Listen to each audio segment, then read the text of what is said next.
जय जगत साथियों, कुछ दिनों से यह प्रचारित हुआ है कि महात्मा गांधी द्वारा कहा गया श्लोक अहिंसा परमो धर्मः अधूरा है। महाभारत के हवाले से कहा जाता है कि पूरा श्लोक कुछ इस तरह है, अहिंसा परमो धर्मः धर्म हिंसा तथैव च। यह भी बताया जाता है कि देवी देवताओं के चित्र तो उन्हें सशस्त्र दिखाते हैं, तो इसको सनातन परंपरा में हिंसा की स्वीकृति का प्रमाण बताया जाता है। चलिए इसके पीछे की सच्चाई को जानें। महाभारत में 3 स्थान पर अहिंसा परमो धर्मः कहा गया है, लेकिन धर्म हिंसा तथैव च कहीं भी नहीं है।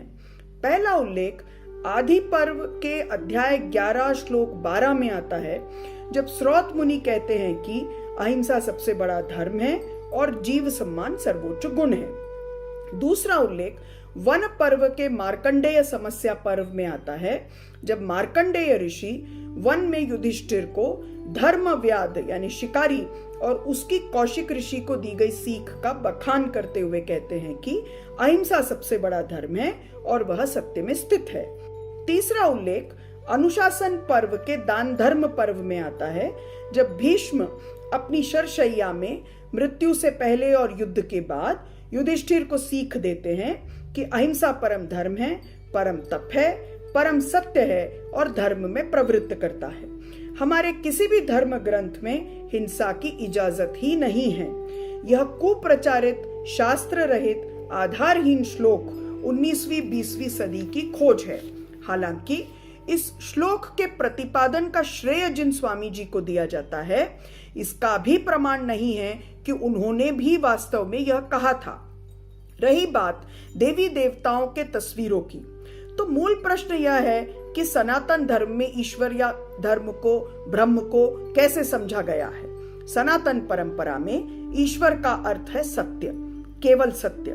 बृहदारण्यक उपनिषद की यह पंक्तियां कहती हैं कि सब कुछ सत्य में स्थित है, सत्य से है और सत्य ही ब्रह्म है, सत्य ही वो दिव्य स्रोत है, सत्य ही वो प्राण, सत्य का सत्य भी वही सत्य है।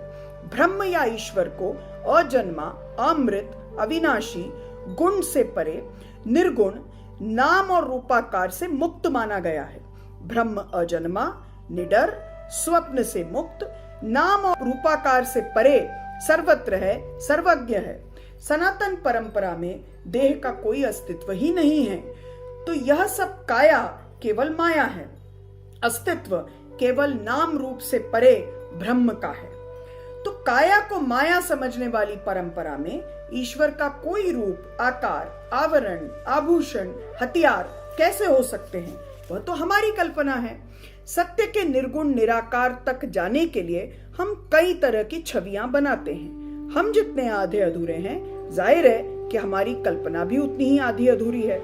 लोक समाज ने ज्यादा समय राजसत्ता में बिताया है, ताकतवर को शस्त्रधारी देखा है, तो सर्वशक्तिमान की भी वैसी ही कल्पना कर बैठे हैं। लेकिन हमारी अधूरी समझ से निर्मित यह चित्र हमारे धर्म या ईश्वर का प्रतीक नहीं है।